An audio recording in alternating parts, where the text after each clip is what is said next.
ਸਾਡੀ latest video ਸਭ ਤੋਂ ਪਹਿਲਾਂ ਦੇਖਣ ਲਈ ਲਾਲ ਰੰਗ ਦਾ ਬਟਨ ਦਬਾ ਕੇ ਸਾਡੇ ਚੈਨਲ ਨੂੰ ਕਰੋ ਸਬਸਕ੍ਰਾਈਬ ਤੇ ਨਾਲ ਹੀ ਦਬਾਓ ਬੈਲ ਦਾ ਬਟਨ। ਦੋ ਵਿਸ਼ੇ ਆ। ਪਹਿਲਾ ਲੰਮਾ ਚੌੜਾ 47 ਦਾ ਕਿਤੇ ਬਾਅਦ ਚ ਗੱਲ ਕਰਾਂਗੇ। ਦੂਜਾ 47 ਬਾਰੇ ਮੋਟਾ ਇਸ਼ਾਰਾ ਮੈਂ ਦੇ ਦਿਆਂ। 47 ਦੀ ਵੰਡ ਹੋਈ, ਹਿੰਦੂਆਂ ਨੇ ਹਿੰਦੁਸਤਾਨ ਲੈ ਲਿਆ, ਮੁਸਲਮਾਨਾਂ ਨੇ ਪਾਕਿਸਤਾਨ, ਡਿਸਪਲੇਸ ਸਿੱਖ ਹੋਏ। ਪਰ ਦਿੱਲੀ ਦਾ ਪੰਜਾਬੀ ਹਿੰਦੂ 47 ਦੀ ਵੰਡ ਦਾ ਸਾਰਾ ਦੋਸ਼ ਸਿੱਖਾਂ ਸਿਰ ਮੜ ਗਿਆ। ਧਾਰਮਿਕ ਜਨੂੰਨ ਤਹਿਤ ਹਿੰਸਾ ਹੋਈ, ਧਾਰਮਿਕ ਜਨੂਨੀਆਂ ਨੇ ਇੱਕ ਦੂਜੇ ਦੇ ਬੰਦੇ ਮਾਰੇ। ਧਰਮ ਗਲਤ ਹੈ, ਧਰਮ ਨੂੰ ਰੱਦ ਕਰੋ। 47 ਦੇ ਖਿਲਾਫ ਜਿਹੜੇ 80ਵਿਆਂ 'ਚ ਨੈਰੇਟਿਵ ਚੱਲ ਰਹੇ ਆ, ਉਹਦਾ ਮਕਸਦ ਕੀ ਸੀ?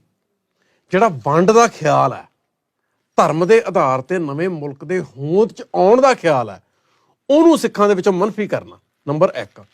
ਦੂਜਾ ਕੁਐਸਚਨ ਹੈ ਕਾਸਟ ਦਾ। ਜਦੋਂ ਜਾਤ ਪਾਤ ਤੇ ਇੰਡੀਅਨ ਜਿਹੜੇ ਸਕਾਲਰਸ ਜਾਂ ਜਰਨਲਿਸਟ ਜਾਂ ਪਬਲਿਕ ਇੰਟੈਲੈਕਚੁਅਲਸ ਲਿਖਦੇ ਆ, ਉਹ ਕਹਿੰਦੇ ਆ ਅਪਰ ਕਾਸਟ ਜੱਟ। ਇਸ ਤੋਂ ਅਬਸਰਡ ਗੱਲ ਕੋਈ ਨਹੀਂ ਹੋ ਸਕਦੀ। ਜੱਟ ਅਪਰ ਕਾਸਟ ਕਿਵੇਂ ਬਣ ਗਿਆ? ਜਿਹੜੀ ਐਕਚੁਅਲੀ ਤਾਂ ਜਾਤ ਹੁੰਦੀ ਨਹੀਂ ਕਿਸੇ ਦੀ, ਬੰਦੇ ਬੰਦੇ ਹੁੰਦੇ ਆ। ਨੀਵੀਂ ਜਾਤ ਨਾਂ ਦੀ ਕੋਈ ਚੀਜ਼ ਹੁੰਦੀ ਨਹੀਂ। ਨੀਵੀਂ ਜਾਤ ਦਾ ਆਈਡੀਆ ਇੱਕ ਮਿੱਥ ਆ ਜਿਹੜੀ ਬ੍ਰਾਹਮਣਾਂ ਨੇ ਬਣਾਈ।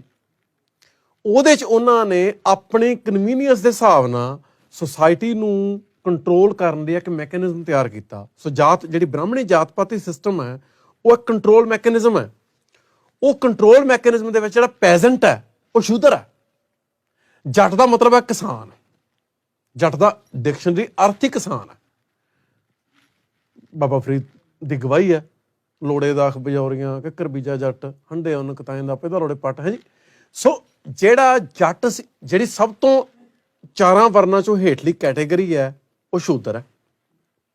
ਸ਼ੂਦਰ ਦੇ ਵਿੱਚੋਂ ਜਿਹੜੇ ਸਭ ਤੋਂ ਹੇਠਾਂ ਅੱਜ ਕੱਲ੍ਹ ਮੰਨੇ ਜਾਂਦੇ ਆ, ਉਹ ਹੈਗੇ ਆ ਅਨਟੱਚੇਬਲ, ਅਛੂਤ, ਜਿਹਨੂੰ ਦਲਿਤ ਕਹਿੰਦੇ ਆਪਾਂ। ਉਹ ਦਲਿਤ ਕਹਾਉਣਾ ਚਾਹੁੰਦੇ ਆ, ਅਸੀਂ ਦਲਿਤ ਕਹਿੰਦੇ ਆ, ਪਰ ਬ੍ਰਾਹਮਣ ਉਹਨਾਂ ਨੂੰ ਅਛੂਤ ਕਹਿੰਦੇ ਸੀ। ਸੋ ਪਹਿਲਾਂ ਉਹਨਾਂ ਨੂੰ ਅਨਟੱਚੇਬਲ ਕਿਹਾ ਜਾਂਦਾ ਸੀ। ਪਰ ਅਨਟੱਚੇਬਲ ਜਿਹੜਾ ਹੈ ਹਿੰਦੂ ਜਾਤ ਪਾਤੀ ਸਿਸਟਮ 'ਚ ਸਭ ਤੋਂ ਹੇਠਲੀ ਕੈਟੇਗਰੀ ਨਹੀਂ। ਸਭ ਤੋਂ ਹੇਠਲੀ ਕੈਟੇਗਰੀ ਹੈ ਚੰਡਾਲ।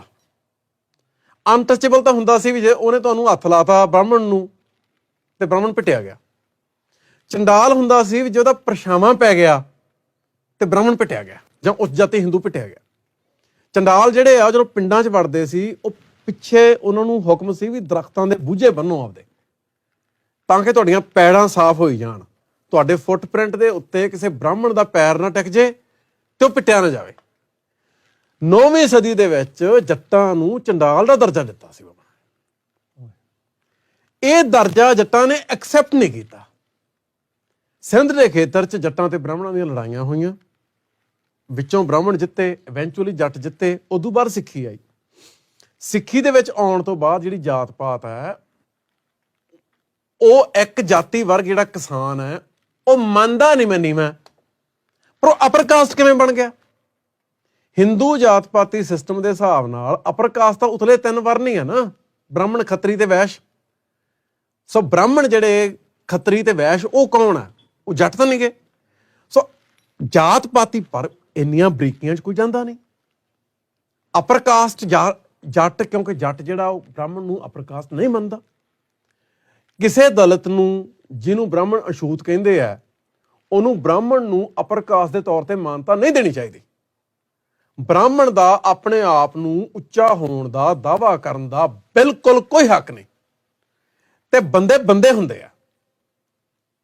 ਜਿਹੜੀ ਜੋਤ ਹੈ ਇਨਸਾਨ ਦੇ ਵਿੱਚ ਮਹਾਰਾਜ ਦੀ, ਉਹ ਹਰ ਇਨਸਾਨ ਦੇ ਵਿੱਚ ਇੱਕੋ ਆ। ਸੋ ਬ੍ਰਾਹਮਣ ਦੀ ਜਿਹੜੀ ਜਾਤ ਪਾਤੀ ਸਿਸਟਮ ਆ, ਉਹਦੇ 'ਚ ਕੀ ਹੈ ਵੀ ਇੰਟੈਲੈਕਚੁਅਲ ਕੈਲੀਬਰ ਨਿਸ਼ਚਿਤ ਕਰਤੇ ਵੀ ਸਭ ਤੋਂ ਉੱਚਾ ਇੰਟੈਲੈਕਚੁਅਲ ਕੈਲੀਬਰ ਬ੍ਰਾਹਮਣ ਦਾ, ਹੇਠਲਾ ਖੱਤਰੀ ਦਾ। ਸੋ ਪਰ ਸਿੱਖੀ ਦੇ ਹਿਸਾਬ ਨਾਲ ਤੁਹਾਡੇ ਇੰਟੈਲੈਕਚੁਅਲ ਕੈਲੀਬਰ ਨੂੰ ਜਾਤ ਦੇ ਆਧਾਰ ਤੇ ਨਿਸ਼ਚਿਤ ਨਹੀਂ ਕੀਤਾ ਜਾ ਸਕਦਾ।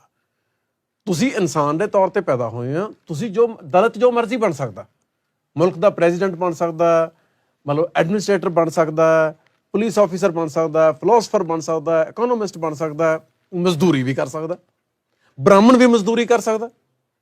ਸੋ ਇਹ ਜਾਤ ਪਾਤੀ ਨੈਰੇਟਿਵ ਆ ਇਹ ਜਿਹੜਾ ਇਹਨਾਂ ਨੇ ਕੰਸਟਰਕਟ ਕੀਤਾ ਇੰਨਾ ਅਬਸਰਡ ਲੈਵਲ ਤੇ, ਅਪਰ ਕਾਸਟ ਜੱਟ ਤੇ ਲੋਅਰ ਕਾਸਟ ਬਾਕੀ, ਉਹ ਨੈਰੇਟਿਵ ਚੱਲਿਆ ਕਿਉਂ?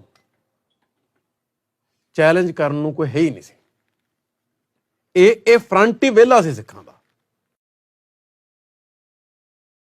चंदा मामा निकल गया। क्या बोलती हैं कि बेटा देख चंदा मामा निकल गया। और जब करवा चौथ जैसी रूढ़िवादी परंपराएं आती है तो आप उसी चांद को पति के रूप में देखती हैं। तो कैसा दोहरा मापदंड? एक तरफ तो आप उस चांद को अपना भाई बना रही हैं और दूसरी तरफ जब करवा चौथ जैसी परंपराएं आती हैं आप उसको पति के रूप में देखती हैं। कैसा दोहरा मापदंड? क्या यही हमारे महान पुरुषों ने हमें सिखाया? क्या इसी दिन के लिए उन्होंने बलिदान किया? क्या इसी दिन के लिए उनका संघर्ष रहा? क्या इसी दिन के लिए उनका समर्पण रहा? मैं आपसे बता दूं, जितने भी ये त्योहार आते हैं यहाँ पर आप सभी समझ रहे होंगे मैं कौन से त्योहारों की बात कर रही हूँ। आप सभी उन त्योहारों को बनाना बंद करें, क्योंकि साथियों आप कम से कम 50-60 हजार रुपए एक साल में उन त्योहारों पर बर्बाद करते हो। और वही पैसा अगर आप अपने बच्चों की पढ़ाई पर लगाए तो मैं गारंटी से कहती हूँ कि आपके बच्चे इस देश के प्रधानमंत्री भी बनेंगे। लेकिन जरूरत है इन परंपराओं को तोड़ने की, और एक बार तोड़ कर देखो इस करवा चौथ की परंपरा को। देखती हूँ आपके पति मरते हैं नहीं मरते। मेरी शादी हो गई है, 12 साल हो गए हैं, मेरे पति भी यहाँ पर मौजूद है, आज तक बुखार नहीं होता, सच कह रही हूँ। छोटी मोटी बीमारियां हैं वो अलग मैटर है, लेकिन जो बात आती है कि मरने की पति की लंबी उम्र हो की, तो साथियों हमें जरूरत है आज जागने की, क्योंकि आज हम उस मुकाम पर हैं जो हमारे महान पुरुषों ने बलिदान दिया, उसके खातिर आज हम यहाँ पर आज पहुंचे हैं। अच्छी नौकरियों पर काबिज है, अच्छी कॉलेजों में पढ़ रहे हैं, अच्छी डिग्रियां ले रहे हैं। मंच पर आसीन हमारे 2 साथी हैं जो कि जेएनयू से हैं। ये अधिकार किसने दिलाया इनको? किसने दिलाया? अगर बाबा साहब इस समाज के लिए इतना त्याग समर्पण नहीं करते, साथियों मैं गारंटी से कहती हूं बाबा साहब ने तो 4 बच्चे मिशन मूवमेंट पे कुर्बान करे हैं। जिस दिन आप एक बच्चा भी कुर्बान कर दोगे ना, मैं मान जाऊंगी कि हाँ आप बाबा साहब का सम्मान करते हैं।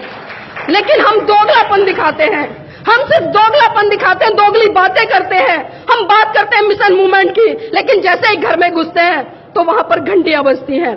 आखिर क्यों? अगर हम सभी आज यहाँ पर बैठे हैं, इतने स्वतंत्र रूप से अपनी बातों को रख पा रहे हैं, तो ये सिर्फ हमारे महान पुरुषों के बलिदान के कारण हो पाया है।